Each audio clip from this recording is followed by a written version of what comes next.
नमस्कार, आदाब। आज के इस प्रोग्राम में हम बात करेंगे जो ख़ास तौर से 2 दिन पहले प्रेसिडेंट ट्रंप ने जो ऐलान किया था कि गाज़ा जो है वो उसको टेक ओवर वो करेंगे, अमेरिका की प्रॉपर्टी होगी और वहाँ पे प्रॉपर्टी डेवलप करेंगे। और फिर उसके अलावा उन्हीं ने ये भी कहा था कि वहाँ के ऊपर एक वो मिडल ईस्ट का सबसे सुंदर इलाका डेवलप करेंगे, रिवेरा वहाँ पे बनाएँगे। इस तरह की बातें की गई थी। गौरतलब बात ये है कि उस प्रपोज़ल को अधिकतर सारे जितने भी अधिकतर देश हैं दुनिया में, सबसे ज़्यादा देशों ने उसको रिजेक्ट कर दिया, मानने पे तैयार नहीं। उसका रीज़न ये है कि सभी देश जो हैं, हालाँकि अमेरिका भी टू स्टेट सॉल्यूशन में विश्वास रखता है, जो कि अंतर्राष्ट्रीय कानून के हिसाब से तय हुए थे, और एक एग्रीमेंट भी हुआ था अराफ़ात और इज़राइल के बीच में। फिर उसके बाद और भी बहुत से एग्रीमेंट हुए और ये तय हुआ था कि 2 अलग-अलग पार्टीशन प्लान में भी ये था कि पैलेस्टीनियन स्टेट और इज़राइली स्टेट बनेगी, जो अंग्रेज़ों ने के वक़्त में, जब अंग्रेज़ों की वहाँ पे सत्ता थी जाने से पहले, जो यूनाइटेड नेशन असेंबली ने इसको पास किया था पार्टीशन प्लान, उसके तहत भी ये तय हुआ था कि वहाँ पे 2 स्टेट सॉल्यूशन बनेंगे। लेकिन बाद में इज़राइल ने जो है वेस्ट जेरूसलम पे कब्ज़ा कर लिया और इजिप्ट की आर्मी ने गाज़ा और वेस्ट बैंक के ऊपर जॉर्डन ने कब्ज़ा किया, जिसके अंदर जेरूसलम भी था। तो ये सब इन लोगों ने, अरबों ने इसलिए किया कि फ़िलिस्तीन के पास कोई सेना नहीं थी, उसको डिफेंड नहीं कर सकते, तो उनको लग रहा था कि इज़राइल उसी समय पूरे फ़िलिस्तीन पे कब्ज़ा कर लेगा। बाद में 1967 की जो वार हुई, अरब-इज़राइली वार, उसमें इज़राइल ने पूरे पैलेस्टाइन पे कब्ज़ा कर लिया, यानी गाज़ा, वेस्ट बैंक और ईस्ट जेरूसलम के ऊपर कर लिया। लेकिन उसके बाद से ये हुआ था कि आर्टिकल 242 और 337 के तहत यूनाइटेड नेशन सिक्योरिटी काउंसिल के रेजोल्यूशंस पास हुए और इसमें हुआ कि इज़राइल वहाँ से विथड्रॉ करेगा और फिर ये 2 स्टेट सॉल्यूशन की बात। गौरतलब ये है कि यूरोप के भी देशों ने कह दिया, खासतौर से इंग्लैंड ने, यानी यूनाइटेड किंगडम ने ये स्टेटमेंट दिया कि वो 2 स्टेट सॉल्यूशन में विश्वास रखते हैं और यानी गाज़ा जो है वो पैलेस्टाइन का एक पार्ट है। जर्मनी और फ्रांस और बहुत से और देशों ने भी कहा कि वो इसको एक्सेप्ट नहीं करेंगे। फिर उसके अलावा रशिया, चाइना और जो ग्लोबल साउथ के सभी देश हैं, वो तो लगातार इज़राइल के विरुद्ध, इज़राइल ने जो कुछ भी गाज़ा में किया उसके खिलाफ यूनाइटेड नेशन जनरल असेंबली में वोटिंग भी कर रहे हैं, और सीज़ फायर हो या कुछ हो, उनकी पब्लिक ओपिनियन 140-145 देश जो है वो फ़िलिस्तीन के साथ जुड़े हुए हैं, वो तो पहले ही से ही। इन सब में ये जो है ना, अ, सबसे गौरतलब ये कि फ़िलिस्तीनी जो वहाँ पे न रहने को है कोई ठिकाना न कुछ, वो मना कर रहे हैं कि हम यहाँ से नहीं जाएँगे, ये हमारी ज़मीनें हैं, हमारे एंसेस्टर्स की यहाँ पे रहते थे और हम लोग चले आ रहे हैं, ये हमारा हक है यहाँ रहने का, इस हम चाहे कुछ हो जाए, नहीं यहाँ से हटेंगे। अब उन्हीं ने भी, वो तो बार-बार कह रहे हैं, उसके अलावा हमास ने भी कहा, जो वहाँ पे शासक हैं, जिनका वहाँ पे रूल चलता है इस समय। फिर उसके अलावा ये है कि अरब लीग ने भी इसको रिजेक्ट किया। इसमें लेकिन सबसे इम्पोर्टेंट रोल जो है, मैं समझता हूँ, वो सऊदी अरेबिया का था। क्राउन प्रिंस मोहम्मद बिन सलमान ने एक बड़ी अच्छी लीडरशिप का मैं समझता हूँ सबूत दिया है। उन्हीं ने बिल्कुल साफ-साफ कहा कि वो न तो इब्राहिम एकॉर्ड जॉइन करेंगे और ना ही उनको ये जो प्रेसिडेंट ट्रम्प का प्रपोज़ल है उसको वो एक्सेप्ट करेंगे गाज़ा को लेके। पैलेस्टीनियन, उन्हीं ने कहा कि वो जो पैलेस्टीनियन स्टेट का गठन होना चाहिए, बहुत साफ टर्म्स में कहा कि पैलेस्टीनियन स्टेट जब तक नहीं बनेगी, इज़राइल जब तक वहाँ से विथड्रॉ नहीं करेगा पूरे ऑक्युपाइड टेरिटरीज़ से, उनका मतलब ये है कि पूरा जो उनको फ़िलिस्तीनियों को मिला था हक़ यूनाइटेड नेशन सिक्योरिटी काउंसिल और जनरल असेंबली से, वो जब तक उसका अमल नहीं होगा और एक इंडिपेंडेंट सॉवरेन पैलेस्टीनियन स्टेट नहीं बनेगी, तब तक वो अब्राहम एकॉर्ड को भी नहीं जॉइन करेंगे। ये स्टेटमेंट इनका बहुत इम्पोर्टेंट है।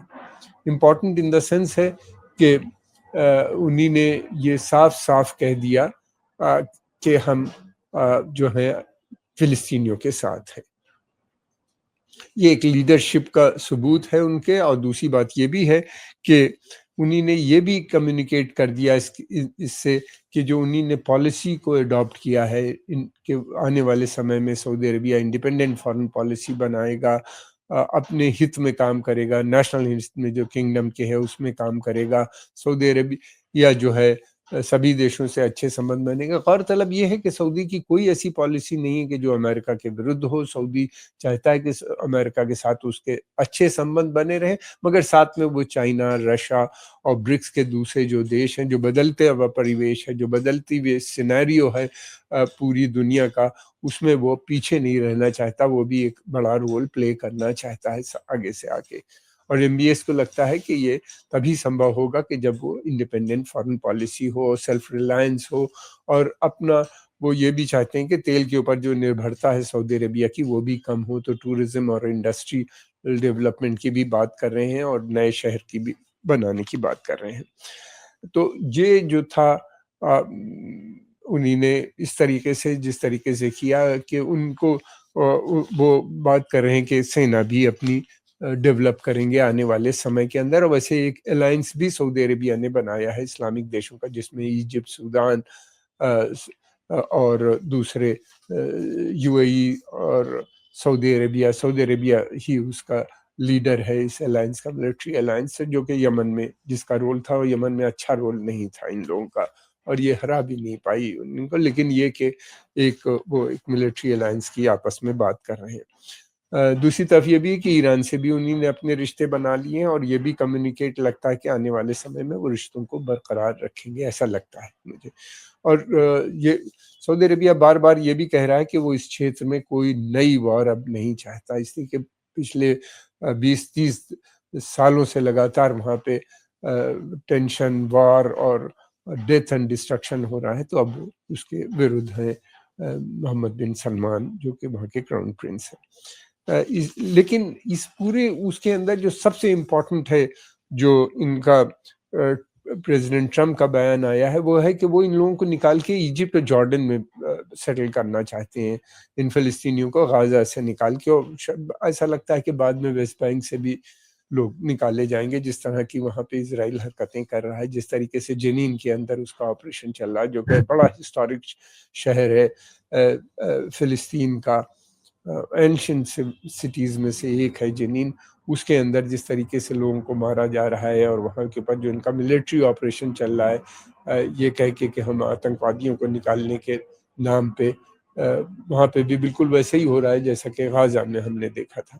बहरहाल तो इजिप्ट और जॉर्डन इस पूरे उसमें बहुत है। अमेरिका को ये विश्वास है कि इजिप्ट और जॉर्डन जो कि काफ़ी हद तक इकोनॉमिकली और मिलिटरीली अमेरिका पे डिपेंडेंट है, तो वो उनको लगता है कि वो प्रेशर पड़ेगा तो वो एक्सेप्ट करने पे तैयार हो जाएँगे। लेकिन इजिप्ट ने मना कर दिया। इजिप्ट ने इसलिए मना कर दिया, उसके 2 कारण हैं। एक तो सबसे बड़ा कारण ये है, इजिप्ट की जनता ही उसके खिलाफ है, और दूसरी बात ये है कि अगर ऐसा हुआ तो इजिप्ट की सेना में भी फूट पड़ सकती है। और ये है कि और इजिप्ट के अंदर इकोनॉमिक क्राइसिस होने की वजह से बहुत गुस्सा है, और हमने देखा है अरब देशों में जब भी होता है तो वो फूट पड़ता है और मिलिटेंसी फैल जाती है।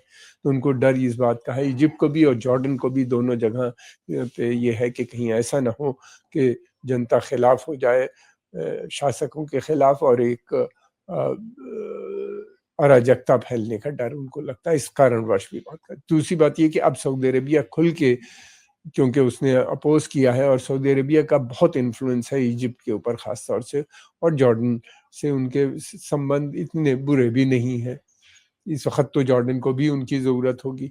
लेकिन गौरतलब बात ये है कि जब तक के जॉर्डन और इजिप्ट के अंदर डेवलपमेंट नहीं होता, जो पॉलिसी है उनकी, जिस तरीके से वो मुल्क को चला रहे हैं, वो मुल्क इस तरीके से नहीं चल सकता। हमेशा उनको एड की ज़रूरत होती है, बाहर से डेट की ज़रूरत होती है। जैसे पाकिस्तान है उसी तरह से इजिप्ट भी चलता है। बड़ा नेशन है, बहुत पढ़े लिखे लोग हैं, और उनके साथ इस तरीके से व्यवहार जो सरकार कर रही है ये एक्सेप्टेबल नहीं होगा। एक बार अरब अपराइजिंग 2011 में हुई थी जिसमें सीरिया और वहाँ पे लोग सड़कों पे निकल आए थे, लेकिन बाद में सेना दोबारा वहाँ सत्ता में आ गई। तो ये है। और फिर इजिप्ट पैलेस्टीनियन को जिनको निकालने की बात की जा रही है, ये बहुत पढ़े-लिखे लोग हैं। ये तमाम इंजीनियर, डॉक्टर्स और बड़ी-बड़ी पोज़ीशन में यूरोप, अमेरिका, अरब देशों में काम कर रहे हैं।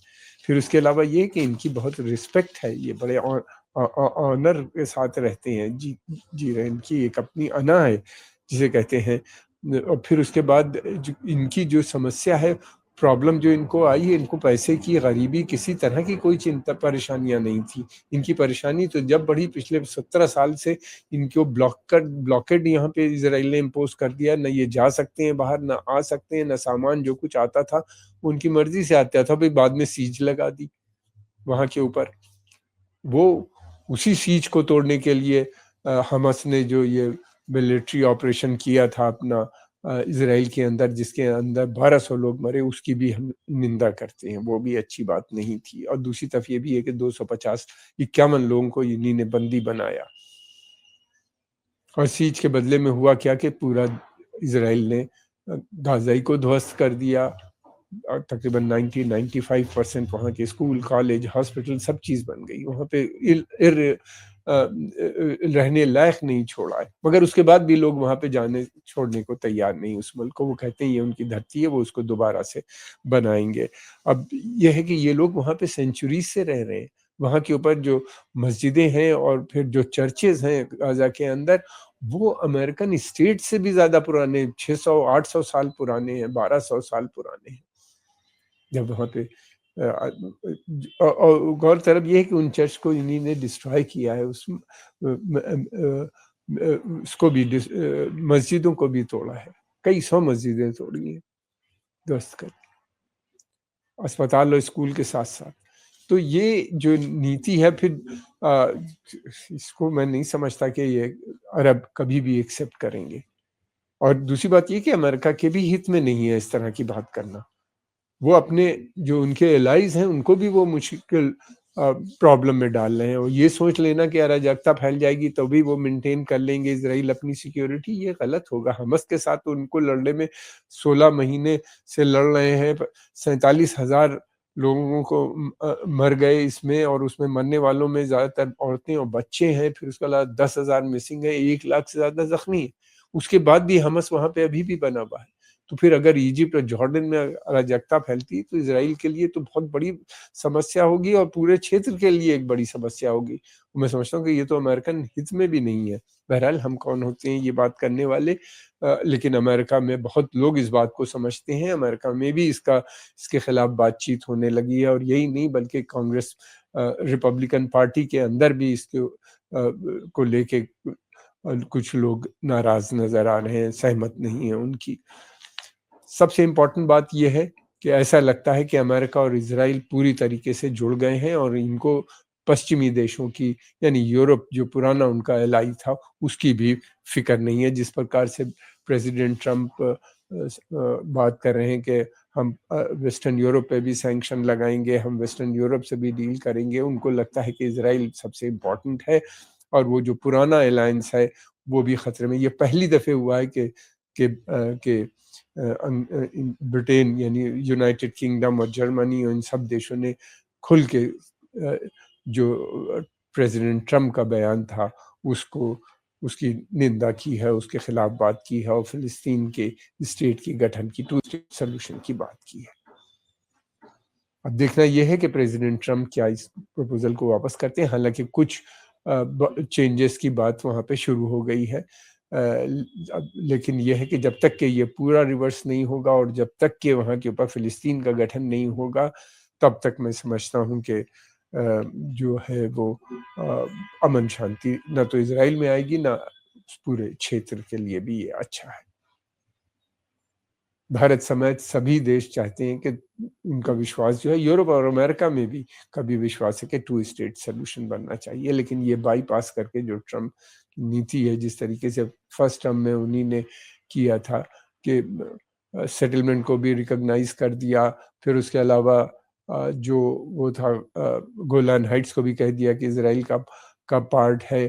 इस तरह की नीतियाँ जो हैं ये बहुत दिन नहीं चल पाती हैं और इससे अमेरिकन छवि को बड़ा असर पड़ा है। अमेरिका की जो प्रेस्टीज थी, वो उसकी मॉरल अथॉरिटी थी, वो इसकी ह्यूमन राइट्स में का जो विश्वास था, लेकिन जिस तरीके से फ़िलिस्तीनियों का ह्यूमन राइट का हनन हुआ, उस पे अमेरिका की खामोशी ये एक बड़ा मैं समझता हूँ कि धब्बा है अमेरिका की राजनीति के ऊपर। और प्रेसिडेंट बाइडेन जो थे, जो इससे पहले प्रेसिडेंट थे, और प्रेसिडेंट ट्रंप की जो नई बातें जो कर रहे हैं, उससे मैं समझता हूँ कि छवि पे असर पड़ेगा आने वाले समय में।